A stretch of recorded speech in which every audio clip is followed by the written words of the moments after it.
Hiya, I'm Matt. I've recently started my first Old School Essentials campaign, and I wanted to keep notes on how the game's going. This is hopefully going to be my first of many entries. I'm going to be talking about my prep, expectations, and what's happened. So I thought, what better way to do that than record a campaign diary. Just to give you a bit of background though, I've been playing TTRPGs for about 10 years now. Started off with 5e starter set, pretty much just picked it up with two other friends. So me and two other friends playing Lost Minds of Phandelver, and skimmed through the rules and played it to, however we liked. Didn't even know how our class worked. We kind of used that as like temporary hit points, like extra, like a buffer type thing.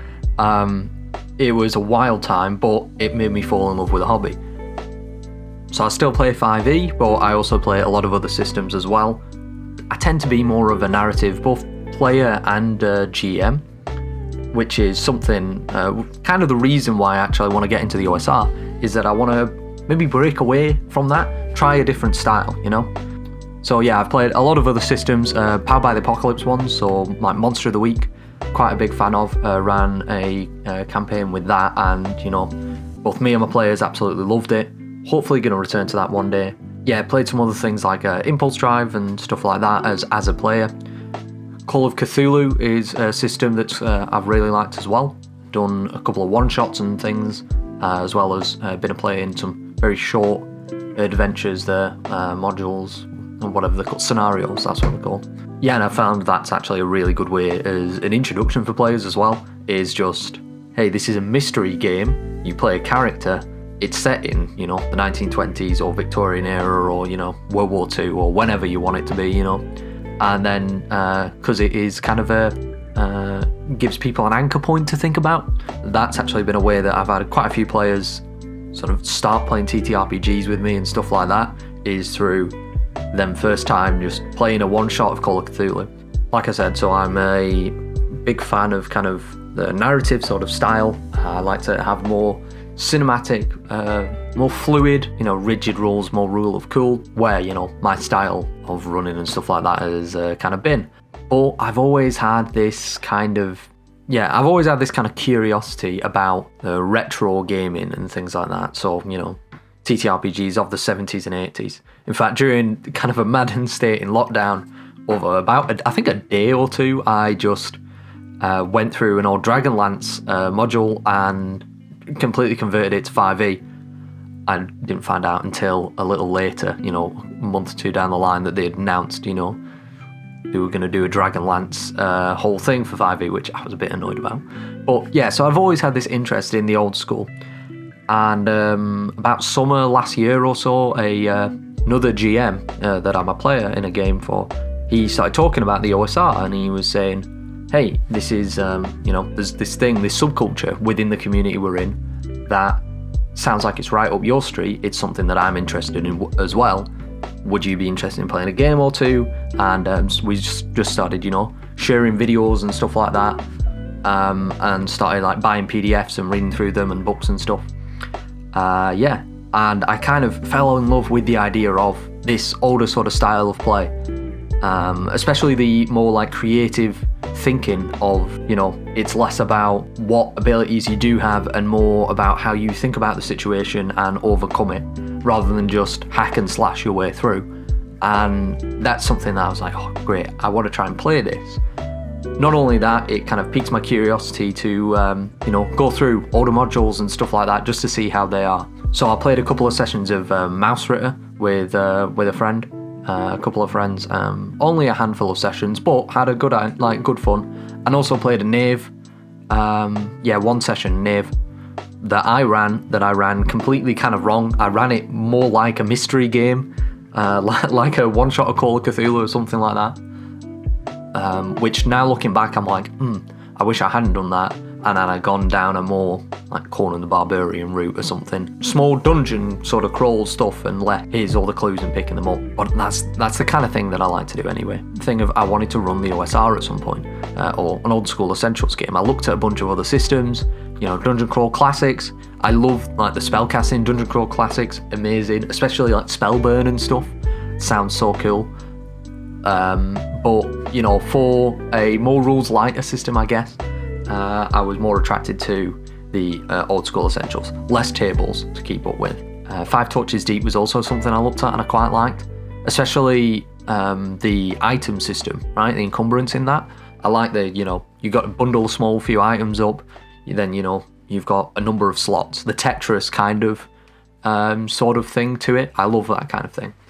I don't know, it's just a little creative thing that I think, especially playing in person, having players doodle on a piece of paper with, you know, oh, this is my big sword and it takes up, you know, these 3 slots. I quite like that. Thinking of maybe even homebrewing it into my own game, actually. But anyway, yeah, I had this idea for playing just the OSE, an OSE campaign, sorry. So I just started making notes, designing just short little dungeons and stuff like that, coming up with scenarios and things, flicking through old modules and going, oh, I like this, I like that, that's fun. And it wasn't until, you know, I started to realise that I had been designing a bit of a campaign without realising it, in a way. To me, it was just, you know, I've got these couple of dungeons in a folder and stuff like that. And so I decided, you know what, I'm going to put these on paper, made a Roll20 page, put a town in the middle of the map, 24 miles north, south, east, west. Each hex is 1 mile. I think that's something maybe one of the Dungeon Master's guides or something like that talks about. Or it's a rule that I've, you know, stolen, but hey, beg, borrow, steal, you know. And I just started building this tiny little world, you know, this starter setting. And I've been known as the D&D guy in my sphere, right? And I was reconnecting with some old friends that I actually hadn't spoken to in a good few months. Kind of haven't seen properly since before the whole pandemic and everything like that, really. And one of them was chatting to me and he'd brought up the fact that, you know, he's wanted to play D&D, never played before, wanted to get in and was like, hey, you're a D&D guy, right? You do that sort of stuff. And I was like, yeah, it is fun. Hey, maybe I'll be able to put something together or who knows what. Little while after that, a week or 2 after that, you know, kind of I put it to rest, thought, hey, you can go online, you can find a group, whatever. Another friend from that group comes to me, sort of in private, I guess, being like, oh, man, remember when we used to play D&D? Oh, I loved that, right? We only played a couple of sessions, maybe 10 at the most, and or 15, I guess. And he was like, oh, I'd love to play D&D again. And I'd had another friend who we'd just been chatting with, you know, all of these guys know each other, mentioned D&D in the past and said that, you know, it's a shame that we haven't got back into it. So that's when I decided, okay, I've got this campaign, I've now got a full set of new players who I wanted to try out D&D. Most of them haven't played, so I've got 4 players. 2 have played a handful of sessions of 5e, the other 2 have never played before. And I was kind of like, well, this is a bit of a perfect opportunity as an introduction to the game. So that's what I decided to do. Using this kind of map that we're going on to after session 0, I kind of made this PowerPoint presentation of, okay, hey, welcome to D&D. This is kind of what the game is. Went through a couple of the rules from the very start of the player's tome for the Advanced Fantasy OSE. And then, went through, okay, this is a little bit about a setting. Ancient world, you know, civilizations have risen and fallen. Nature has kind of taken over the ruins and things like that. Beneath a bed of nature, there is, you know, all these dungeons and stuff like that. Dark and dangerous places that are infested by monsters. People that get robbed on the road by, you know, goblins and things like that. A lot of goblins live in these dungeons, so they're filled with treasure. All these wonders of the ancient world are there as well. Medieval setting, you know, just your generic sort of stuff.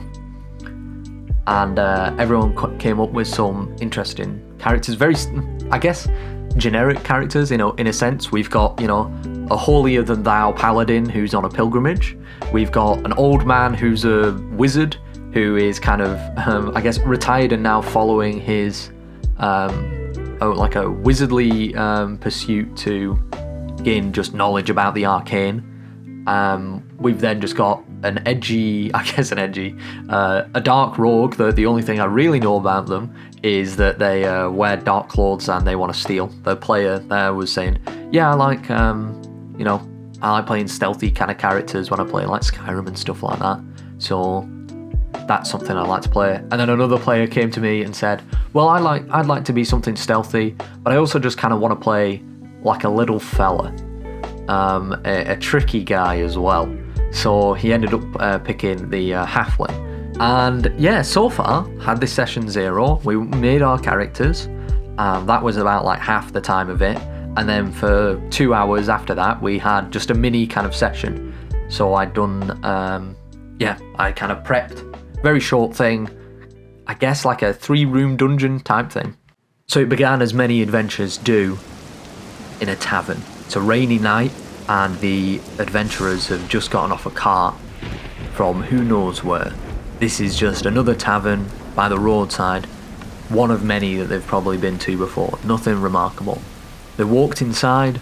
There is a group of farmers drinking. On one table, 2 merchants who are heavily inebriated. A priest who is sat having a quiet drink by a fire, and an innkeep behind the bar. As well as a young lad, the innkeep's son, who's going around and serving the drinks. Yeah, so the way that I've set it up, there's this starting off an RP scenario. They get to introduce the characters. It's in a tavern, very typical. And there's these missing items from each of the signifying NPCs. A farmer, a musician, and a priest, and then the innkeep. The innkeep also has a problem where he has some rats. None of the characters, the NPCs, have made the connection, apart from a young boy who claims to have seen that a rat man has been sort of playing Pied Piper and commanding the rats to steal stuff for him. And the insight and incident there is that these merchants who've been heavily drinking have had their purses stolen and they can no longer pay for the drinks that they've ordered, and they begin to just blame people that are in the tavern. And that kind of, sets off this scene with everyone arguing amongst themselves and trying to find the thief, who is actually the rats that the little boy has seen. And so that's like the sort of RP scene that they went through, and then they, solve the mystery. They go downstairs into this basement. It's a long room, dark tunnel, rickety kind of shelves with barrels on them, a trap. The players don't spot this, but go down, trap gets set off, and a few of them get hurt. And then in this back room, a big cave with the Rat King and all of his minions in there that they have to fight. So very simple, RP, trap, fight. And I think it went really well. The players were picking up their system, picking up the rules. Some of, there was a little bit of and ahhing, but for a first time, completely fine. I mean, it's my first time running the system as well, so I completely understand that.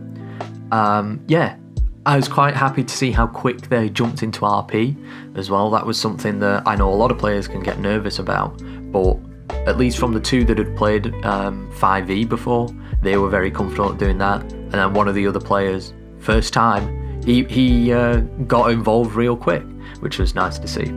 Yeah, so I'm looking forward to next time. I'm going to be running the Tomb of the Serpent Kings for them. The plan basically is they've had this little adventure, they go off, and the wizard has a scholarly acquaintance who's told them, hey, there's this tomb in a forest. I've paid a scout to go and find it, but the scout has gone missing. Can you go and find out what's happened to the scout and get back to me? If you learn any more than that, if you do some research, if you even do the scout's job of like recon for me, I'll pay you extra and I'll give you some, I'll give you another location, a historic location.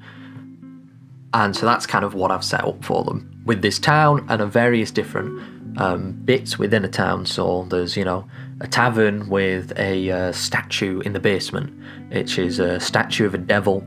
And it says, like rumour sort of says, that every few decades the devil grants a wish, but be careful what you wish for.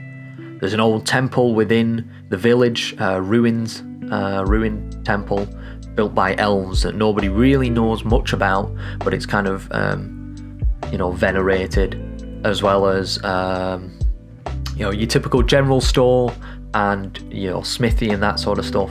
As well as outside of town, there is a church that's got and a rectory that's got some problems that the players will hopefully come across soon. So something for the paladin. As well as that, there is mining trade that goes through town that has a illicit secret. I'm hoping, I'm gonna reveal in a couple of sessions to them once they've kind of got themselves acquainted. Maybe something that the thief could get interested in. And the thing that I'm kind of really interested in playing with this is, when I've ran a lot of games in the past, it has been both from a GM and a player perspective. It's kind of the routine that my groups have fallen into, or kind of one big group that we all play amongst each other with. And the routine we've fallen into is a very strongly structured, this is the story that we're going to be playing. We basically just play bits of everyone's backstory and then one long major plot, right? And it's kind of just like, okay, let's get through this major plot. And that's something that I kind of want to move away from, is this idea of such a strong tie to the plot line. I want to have more freedom. I guess a sandbox playthrough is what I'm wanting to try out, especially because it's something that I haven't done in a very long time. When I was first starting out playing GMing a little bit, but I didn't have the experience that I have now. And yeah, basically I've said to the players, hey, you get in, or you take out what you put in, right? You get out of it what you put in. And it's that sort of thing of being more active and a proactive player with goals and motivations as a character that will, lead them to doing stuff. And I'm more interested to see what the players will do when there isn't a direct plot, maybe all these side quests and stuff like that, there's stuff going on, and then they can kind of, whatever they get more interested in, that's what I'll focus on. So I'm really excited to play again. This week I've got next session coming up, the session 1. Hopefully they don't die in the dungeon. I'm interested to see what'll happen. The way that I've set it up is, they're probably going to go around town, right? So they're probably going to be asking for this scout that they're looking for, and that is a way to introduce different locations and stuff like that. So that's everything from a session 0. So next week I'll probably be here rambling on about everything that happened in my next session, my session 1. Thanks for watching and take care.